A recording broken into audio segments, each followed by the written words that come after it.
Assalamualaikum warahmatullahi wabarakatuh.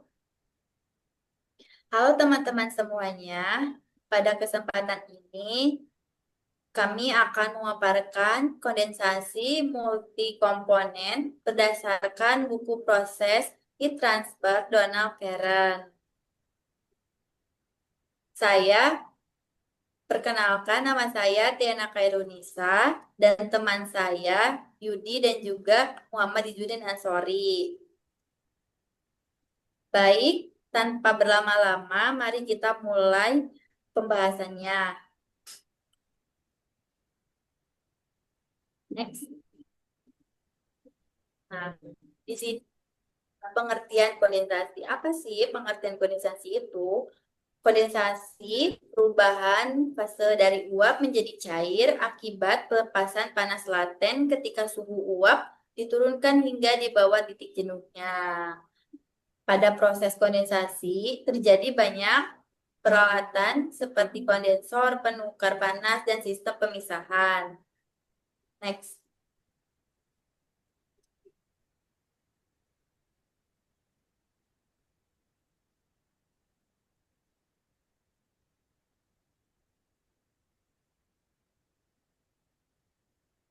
Pada bagian ini membahas kondensasi multikomponen. Kondensasi multikomponen terjadi ketika uap terdiri dari dua atau lebih komponen uap dengan sifat fisika dan titik didih yang berbeda. Karena perbedaan sifat ini, komposisi fase uap dan cair akan berubah secara kontinu di sepanjang alat kondensor. Untuk memahami prosesnya, kita bisa membandingkan dua kondisi, yang dimana yang pertama itu ada komponen murni. Komponen murni terjadi secara isotermal pada suhu tetap selama tekanan dijaga konstan. Seluruh beban panas dilepaskan pada suhu saturasi tunggal. Yang kedua ada uap campuran. Kondensasi tidak terjadi pada titik suhu, tapi pada rentang suhu atau condensing range. Komponen yang lebih volatil akan mengembun lebih awal, dan hal ini membuat komposisi sisa uap terus berubah. Akibatnya, suhu kondensasi juga terus menurun sepanjang alat kondensor.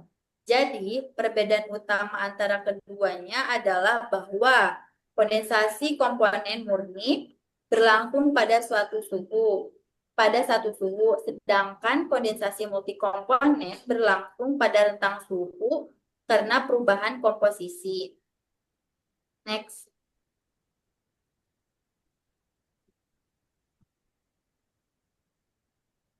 Selanjutnya kita masuk ke contoh penerapan kondensasi multikomponen di industri. Proses ini sangat umum ditemukan dalam berbagai sistem pemisahan. Misalnya pada unit distilasi minyak bumi, uap hidrokarbon yang keluar dari kolom distilasi harus dikondensasikan untuk memisahkan fraksi-fraksinya.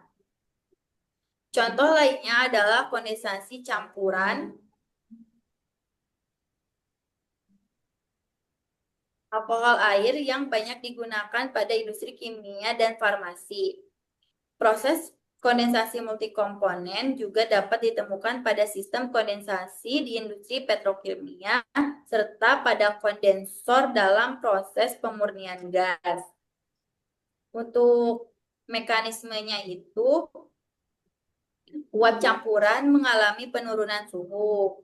Pada kondisi ini, komponen dengan titik didih lebih tinggi akan mulai mengembun terlebih dahulu. Ketika komponen tersebut mengembun, terbentuk lapisan film cair pada dinding pendingin. Seiring suhu turun, komponen lain dengan titik didih lebih rendah kemudian ikut mengembun karena proses ini terjadi bertahap sesuai karakteristik tiap komponen. Maka perubahan komposisinya berlangsung terus selama proses kondensasi. Next.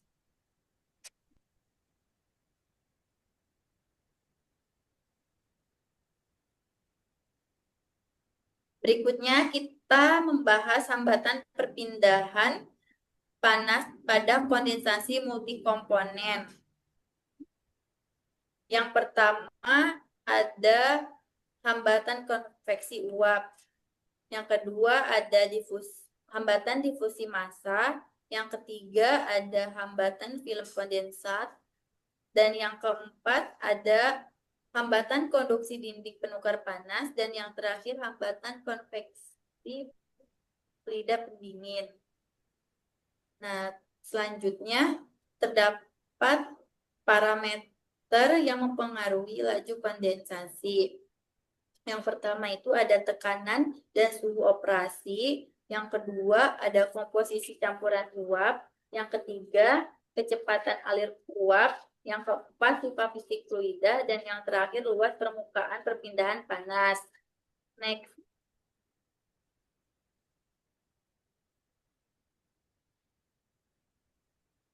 Selanjutnya kita masuk ke aturan fase Gibbs. Aturan ini merupakan dasar termodinamika yang digunakan untuk mengetahui berapa banyak variabel intensif yang bisa kita ubah dalam suatu sistem tanpa mengubah jumlah fase yang ada. Yang dimana rumusnya itu ada F sama dengan C dikurangi P ditambah 2. Yang dimana C itu sebagai jumlah komponen kimia independen dalam sistem campuran. Pada P atau fase yang dimana jumlah fase yang ada, misalnya satu uap ditambah satu cair dijumlahkan menjadi 2 fase. Yang terakhir itu ada F, derajat kebasaan, menunjukkan berapa banyak variabel yang dapat kita atur secara bebas seperti suhu atau tekanan tanpa mengubah jumlah fase. Semakin banyak fase, biasanya derajat kebebasannya akan semakin kecil. Selanjutnya akan dijelaskan oleh teman saya.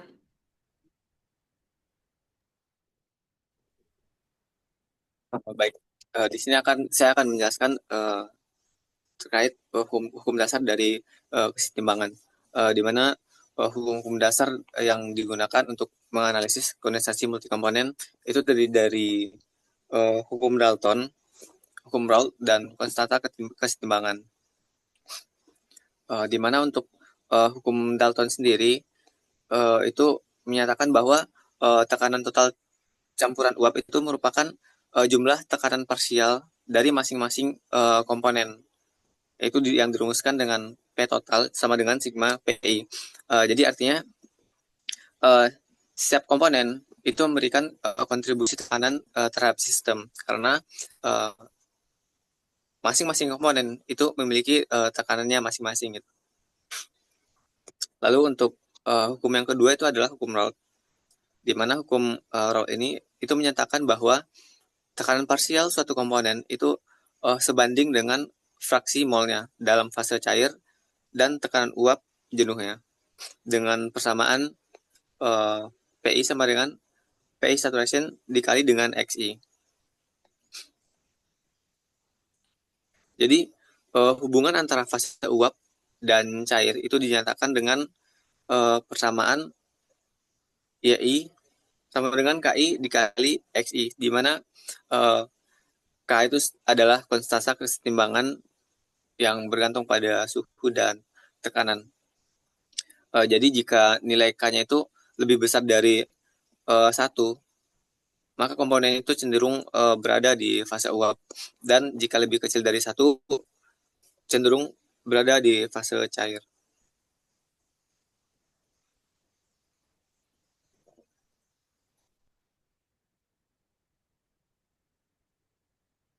Lalu untuk larutan ideal, nilai K itu adalah sama dengan PI saturation dibagi dengan P total.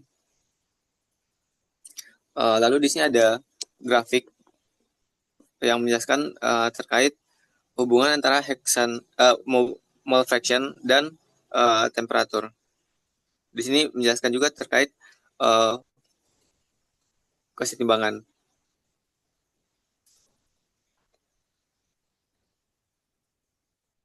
Next, Din.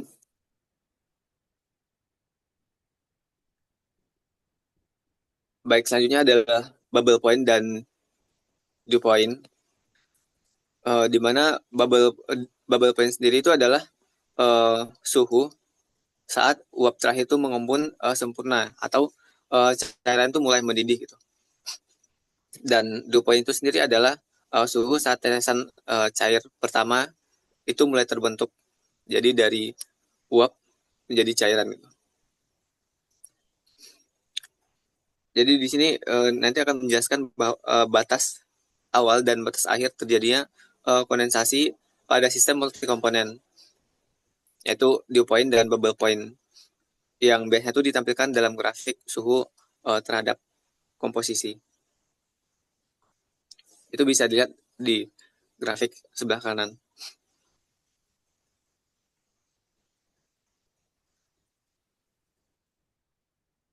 Uh, jadi untuk dew point tadi kan adalah tetesan cair pertama kali terbentuk dari uap. Jadi pada grafik titik ini tuh berada di kurva bagian atas. Itu daerah di atas kurva dew. Lalu untuk bubble point itu pada grafik itu titik ini berada di kurva bagian bawah. Di daerah di bawah kurva bubble itu seluruh sistem itu berada dalam fase cair. Jadi untuk menghitung titik embun dan titik gelembung, untuk rumusnya tertera di sini.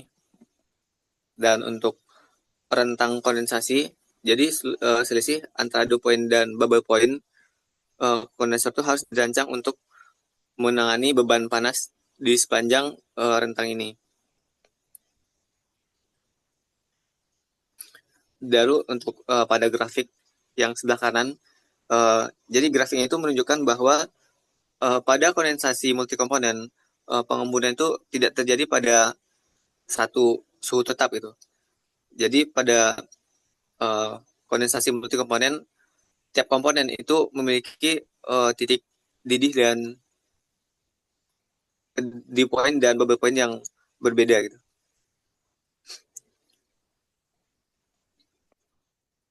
Jadi walaupun pengembunan tidak terjadi pada satu suhu tetap, tapi itu berlangsung dalam rentang suhu tertentu. Jadi akibatnya perbedaan titik didih disertai didih setiap komponen. Jadi rentang ini yang menjadi daerah kerja utama dari kondensor. Next, Din. Selanjutnya adalah kondensasi diferensial, di mana untuk proses fisiknya itu saat uap mengalir melalui tabung kondensor, fase cair itu terbentuk dan terpisah dari fase uap. Lalu kesetimbangan terus bergeser, uap menjadi semakin kaya akan komponen volatil. Sifat fisik yaitu seperti viskositas, densitas, konduktivitas termal dari film kondensat berubah drastis dari inlet ke outlet. Jadi seperti yang dijelaskan oleh rekan saya tadi juga, di mana pada kondensasi multikomponen dia tuh berubah secara kontinu. Jadi setiap saat itu selalu berubah untuk suhu dan kondisi fisiknya.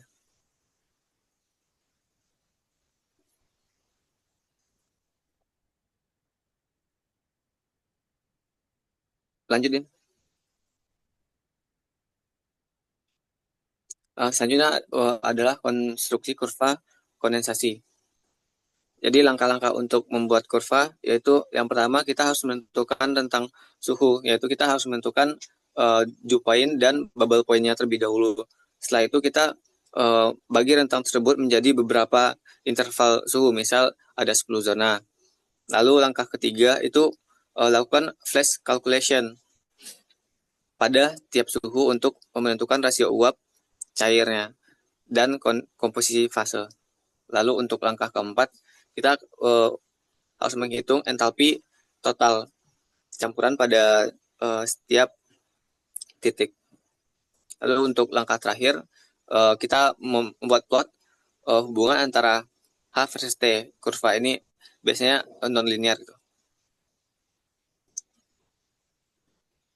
Untuk contoh kurva itu bisa dilihat di slide ya teman-teman.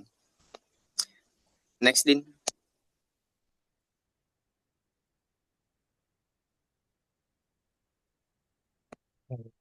Baik, di sini saya ambil alih. Saya akan menjelaskan terkait neraca panas per interval. Yang dimana pada setiap interval suhu dari T1 ke T2 atau suhu pertama ke suhu kedua, beban panas total atau dq terdiri dari tiga komponen utama, yaitu yang pertama ada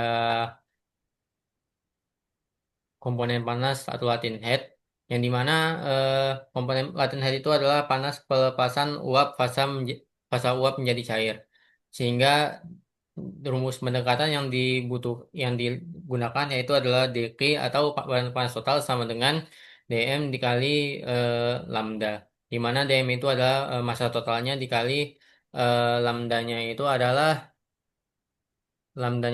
panas laten kondensasinya. Lalu yang kedua itu adalah sensible vapor, di mana sensible vapor itu adalah pendinginan sisa uap dari T1 ke T2, yang dimana dengan rumus pendekatannya itu adalah dq sama dengan mCp dt, atau panas total sama dengan massa dikali kalor jenis dikali perubahan suhu. Lalu yang ketiga itu adalah sensible liquid, yang dimana sensible liquid adalah pendinginan kondensat yang sudah terbentuk. Dan rumusnya itu sama seperti sensible vapor, yang dimana dq sama dengan mCp dt. Yang mereka memiliki rumus yang sama karena kalor sensibel itu merupakan kalor yang terjadinya berubah fasa. Nah, sehingga karena vapor itu adalah ke arah uap dan liquid itu ke arah cairan, makanya rumus mereka itu tetap sama. Nah, selanjutnya itu adalah metode desain integral point to point.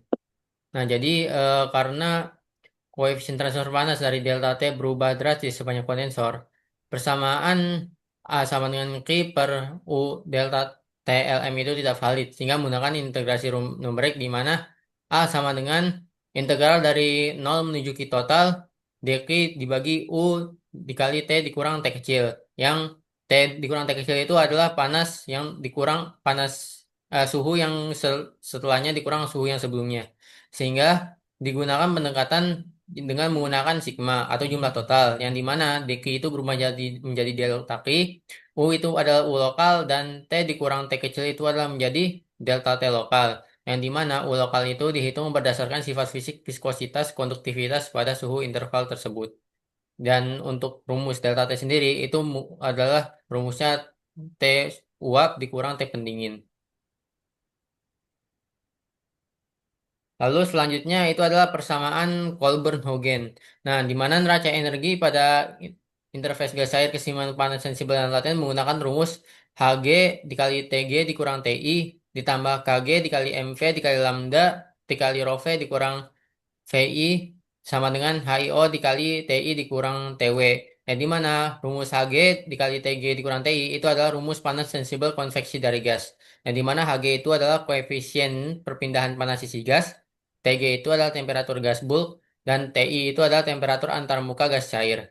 Lalu ditambah dengan Kg dikali Mv dikali lambda di dalam kurung PV dikurang PI, rho V dikurang rho I itu adalah rumus panas laten akibat difusi uap ke antarmuka, yang dimana Kg itu adalah koefisien transfer massa gas, Mv itu adalah massa molar uap, lambda itu adalah panas laten kondensasi, dan rho V dan dikurang rho I itu adalah beda tekanan parsial uap. Lalu untuk HIO dikali TI dikurang TW itu adalah rumus panas yang dibawa menuju film kondensat, yang dimana HIO itu adalah koefisien perpindahan panas keseluruhan film kondensat, TI itu adalah temperatur antarmuka, dan TW itu adalah temperatur dinding tabung. Lalu selanjutnya itu adalah kondensasi tak larut atau immiscible. Nah, yang dimana terdapat beberapa karakteristik, yang diantaranya itu adalah karakteristik eutektik. Contohnya itu adalah campuran antara hidrokarbon ditambah dengan uap air, sehingga kondensat membentuk dua lapisan cair yang terpisah. Jadi poin dari karakteristik eutektik ini adalah tekanan uap total adalah penjumlahan tekanan murni, yang dimana tekanannya itu adalah total dari PAO ditambah PBO. Lalu suhu kondensasi cenderung konstan atau suhu eutektik, di mana selama kedua uap itu masih ada dan mengembun bersama. Yang ketiga itu adalah pola aliran kondensat bisa berupa tetesan air dalam lapisan minyak atau channeling, atau sebaliknya yang bisa mempengaruhi H film. Untuk pola alirannya itu adalah biasanya diasumsikan shared surface model, di mana koefisien film adalah rata-rata tertimbang berdasarkan volume kondensat. Yang dimana kondensasi larut ini memiliki kelebihan diantaranya mampu memisahkan dan mengembunkan campuran kompleks, tapi memiliki tantangan yang dimana perhitungannya itu bisa lebih rumit dan efisiensi lebih rendah dari kondensasi biasa.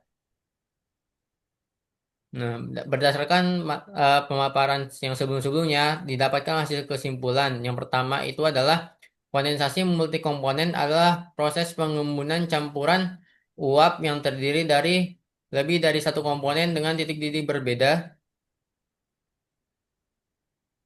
Yang kedua itulah pada kondensasi multikomponen pengembunan tidak terjadi pada satu suhu, tapi berlangsung dalam rentang suhu tertentu. Yang ketiga itu adalah laju perpindahan panas dipengaruhi oleh perpindahan panas dan perpindahan massa secara simultan. Berikut ini adalah daftar pustaka yang kita pakai, yang dimana buku yang kita pakai adalah buku Karen. Demikian dari pemaparan materi kami. Mohon maaf bila ada kesalahan pengucapan kata. Eh, Kami mohon maaf. Wassalamualaikum warahmatullahi wabarakatuh. Waalaikumsalam.